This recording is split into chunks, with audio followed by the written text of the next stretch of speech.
All right, welcome back. This is going to be part 58 of my presentation of Dinosaurs and Man, and we are going to continue on with the continent of Africa and some things that have been reported in that area of dinosaur-like animals, especially in the Congo area. If you'll notice on the screen here, last we were together, this is what the United States looks like in comparison to Africa. I mean, Africa is a gigantic continent. And look at United States compared to that. It's just absolutely amazing how big it is. And the Likawala Swamp, in Congo and Zaire is about 55,000 square miles. 55,000 square miles. It is mostly unexplored. Now, I've also been given a number of 80% unexplored, but I figured I would just go with mostly unexplored. And this is a topic that I've known about since the mid-90s. And so, just to be fair, you got 80% unexplored or mostly unexplored. Let's just go with mostly unexplored. It just seems like we start splitting hairs if you start getting into actual numbers. So let's just say mostly unexplored due to the vastness of the jungle, how dangerous it is and formidable. I mean, it's just not a very, it's just extremely immense. And, but, folks will also always, whenever I talk about this, some of the ones that are against the idea of dinosaurs still alive, they'll say, well, if they're still alive, why don't they find one?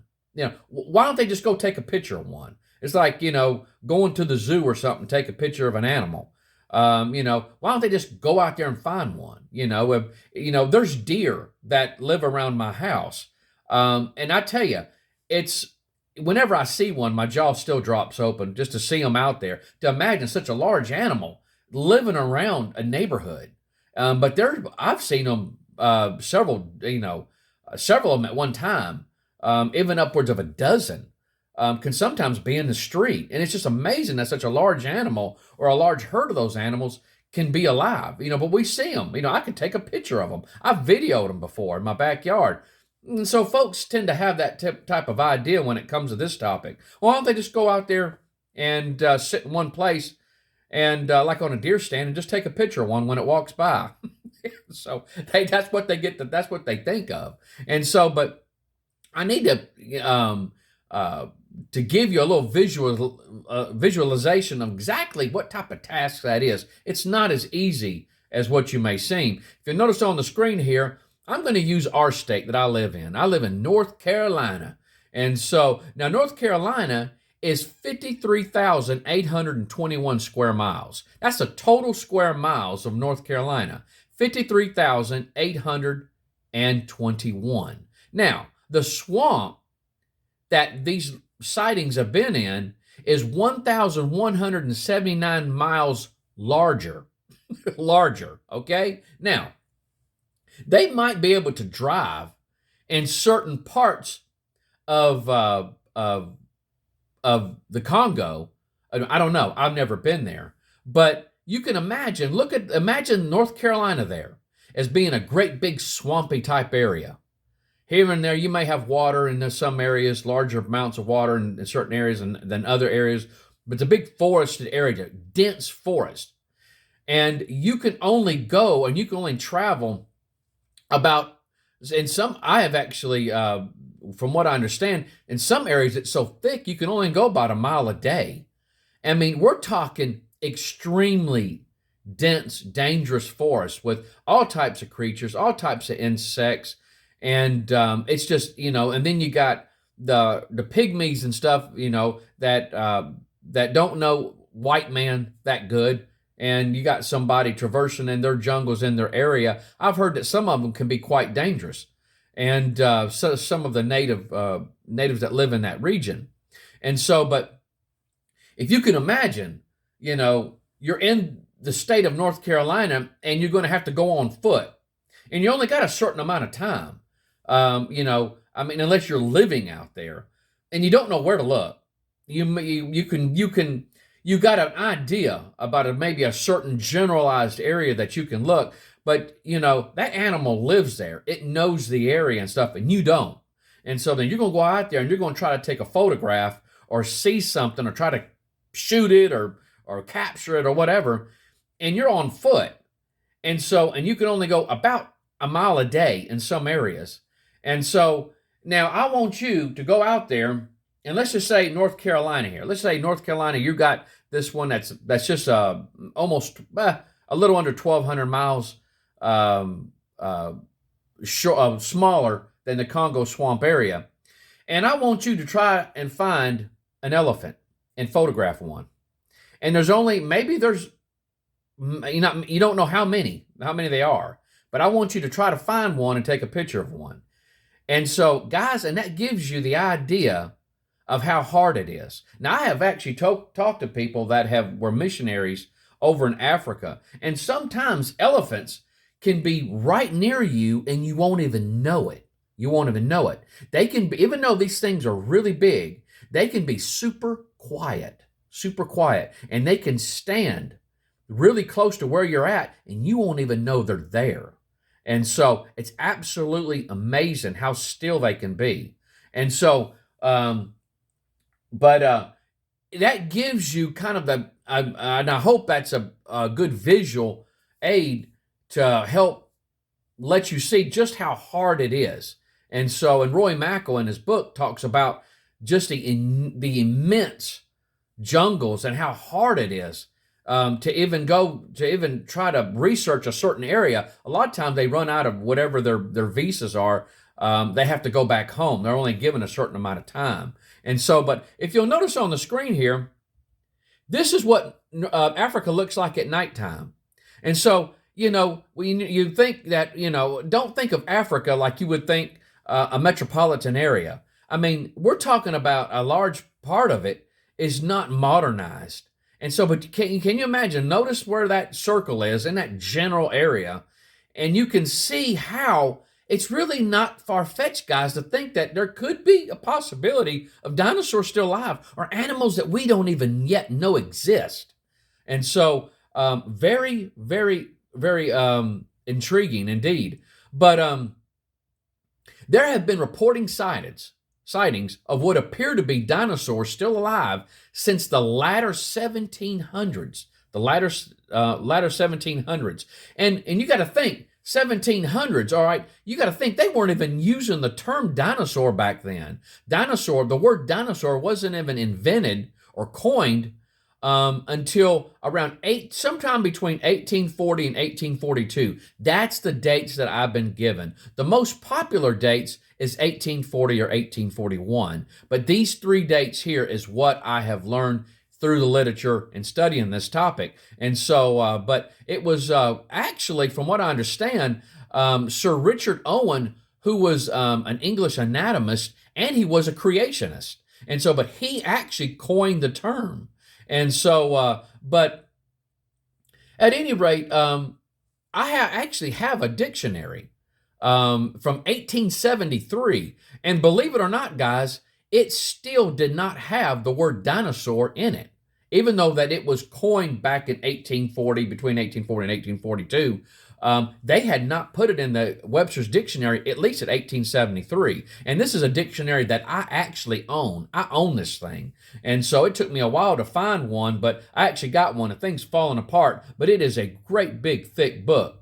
But this is what Dr. Roy Mackal had to say, and this is from his book, A Living Dinosaur. It says, there were even stories of animals believed to be relics surviving from the distant past when the earth was young, dinosaurs to be specific. But how could this be possible? After all, hasn't the earth's climate, even the shape and location of continents, changed drastically in the last 200 million years? The answer is yes, as every school child now learns. Now, let me remind everybody that Dr. Roy Mackal was an evolutionist. He believed in evolution, and through his book, he talks about evolution from time to time. He believes in evolution. He believes these animals were supposedly had extinct, died off about 65 million years ago. He goes on to say, during the latter half of the 18th century, French priests tried to propagate the Catholic faith in Central Africa, particularly in what is now Gabon, Cameroon, and the Congo. Apparently, these Catholic missionaries had a little time left over from God's work and were able to take stock of their surroundings and what they contained. While passing through the forest, the French missionaries observed and reported the track of an animal. And he quotes them, which was not seen, but which must have been monstrous. The marks of the claws were noted on the ground, and these formed a print about 3 feet in circumference. The arrangement of the impressions indicated that the animal was walking, not running. The distance between the footprints measured 7 to 8 feet. Now, this is what Roy Mackal was quoting from their book that they wrote. He goes on to say, this remarkable passage referring to a huge clawed beast, the French priest called it Monstrous Animal, is sandwiched between factually correct accounts of the elephant and the lion contained in a volume entitled, and I'm not even going to try to pronounce that, but you guys can see that right there for you French folks that, or you folks that know are fluent in French, or at least halfway fluent in French. If you can pronounce that, that is the volume that's Mackal got his information from. It was written by a French priest, by that person right there. I think the last part of it is Bonaventure Proyart, and originally published in 1776. So that's when that book was published. And so, but we'll stop right there. And but if you guys want to check out that book, if you guys can get a hold of that volume, you can see it for yourself. But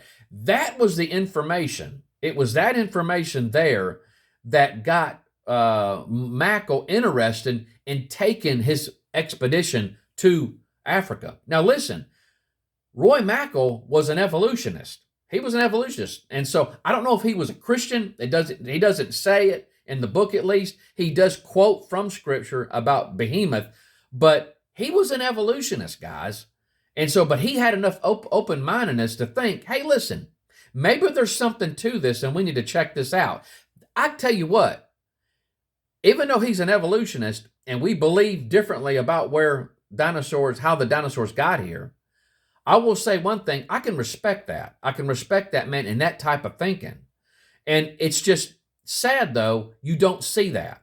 I don't see that even in my own Christian brothers and sisters. If I'm, let's just say I'm doing a Bible study with somebody else, maybe they use a different Bible, or they may have a different take on a different passage or whatever. I've had people bash guys that I have a great respect for, all because they may believe differently. And so one good example I would like to point out is J. Vernon McGee, Dr. J. Vernon McGee. I listen to J. Vernon McGee regularly. I kind of supplement my studies by listening to him. I don't agree with everything J. Vernon McGee says, especially when it comes to the age of the earth. We have different opinions on that. And so, but you know, the man's born again.